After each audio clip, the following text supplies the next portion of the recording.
To the member for Monash. Thank you, Deputy Speaker. And I did enjoy hearing from the previous member about Darwin and surrounds and the whole of the Northern Territory. It's greatly loved by all Australians. I want to pass it on to you that I love the place. My wife loves the place. We've only been there a couple of times, but it's a great place to visit, and you've reminded us it's 50 years since the Cyclone Darwin devastated the place. And I can recommend a trip to Darwin to anybody, especially go down the wharf and have a look at the presentations they've got down there about the bombing of Darwin. Deputy Speaker, one of the saddest things that happened to me as a federal member was that I went to Monash University when Monash was playing a part in Gippsland at the time and had a role down there, but I was meeting in their Clayton campus.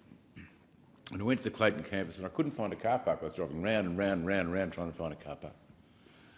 Finally got a car park and went up to the area where I was meeting. So I said to the person that greeted me, I said, very hard to get a car park. And he said, oh yeah, but don't worry. He said, all the country kids get over it this term and they'll give up. And they won't come back next term. There'll be car parks everywhere. And he was talking about the students from regions. It's just all too hard for them. Education is really important issue in Australia. And I'm going to talk about HECS in a minute, but I want to just put the framework there for you, Deputy Speaker. We have education because it's the lifter of all young people. Good education means a good future.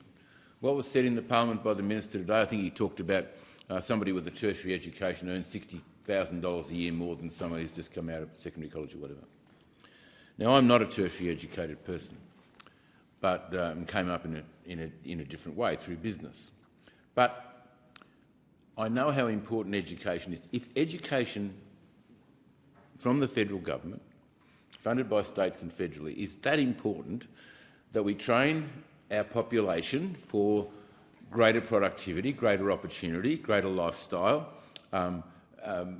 greater science, greater maths, greater chemistry, greater engineering, to make a greater society.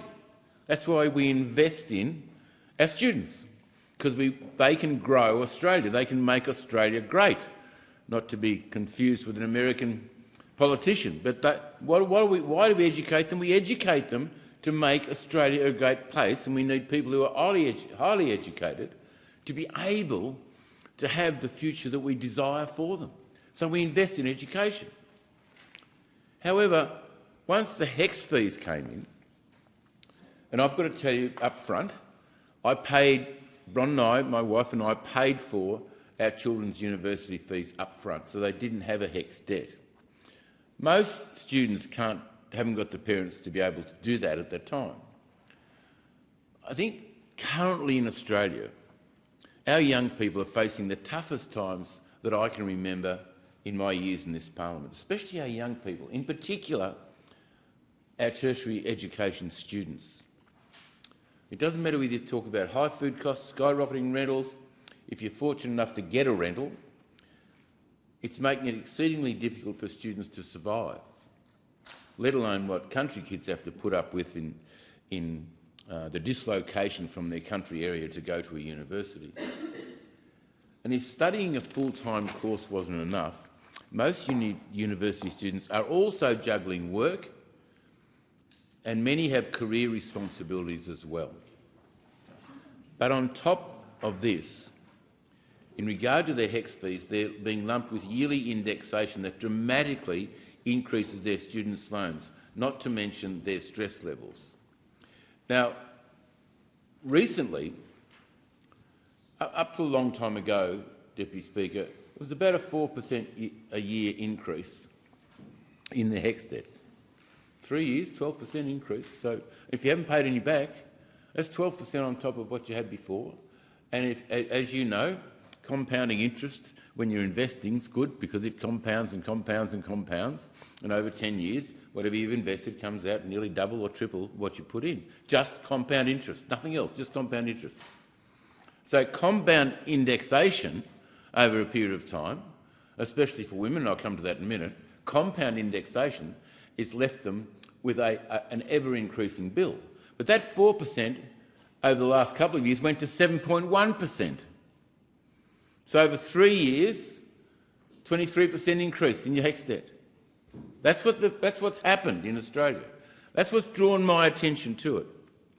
Let me tell you about Tom. Tom's HECS debt 2 years ago was $13,609.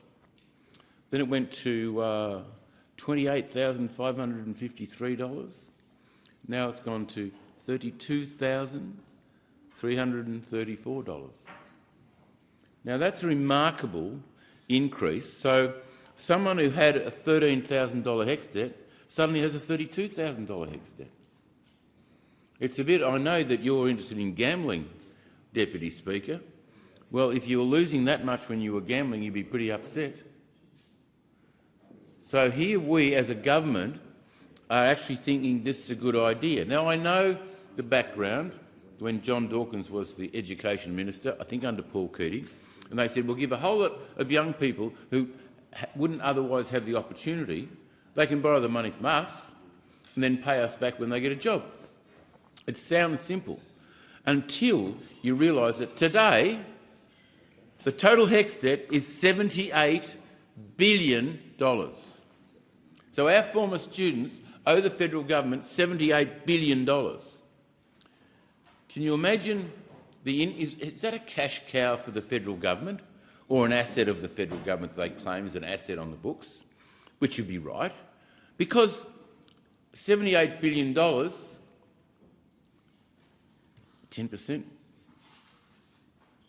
nearly $8 billion a year increase, 5%, $4 billion a year increase, $4 billion a year increase added to the debt of young students when they come out into the workforce.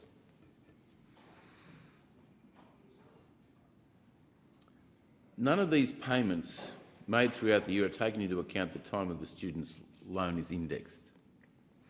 Even the rate of indexation, as I said, has dramatically changed from 4 to 7%, massive increase. According to ATO statistics, it's women who hold the majority of student debt in Australia. I'll repeat that. It's women who hold the majority of student debt in Australia. So these HECS and help debts are further entrenching women's economic disadvantage in this nation.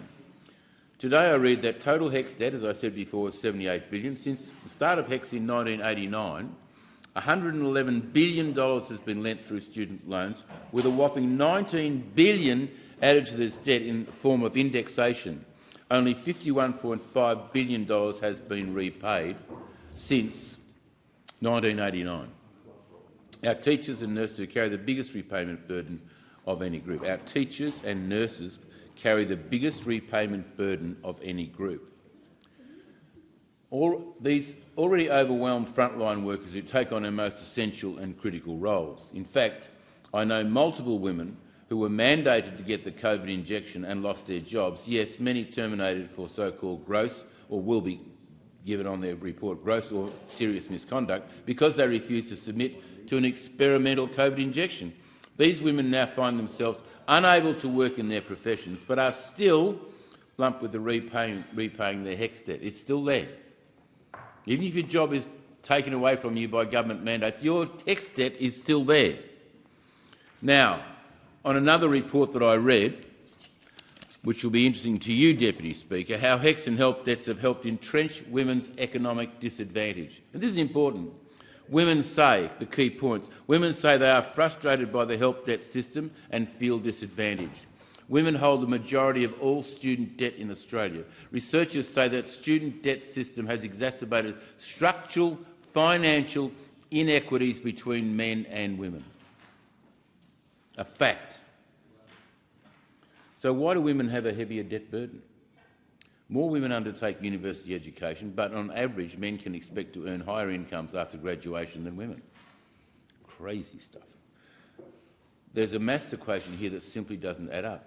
Why are we penalising people, especially our frontline workers who are paying for the privilege of serving our nation? But there's another double blow lurking for women. Because they're the ones that give birth and necessarily take the most time out of the workforce raising children, They're the ones that pick up the lion's share of other caring obligations, such as for elderly parents. They spend significantly longer repaying their debt, then gravely affected by the reduced amount of superannuation in their nest egg. Time's expired.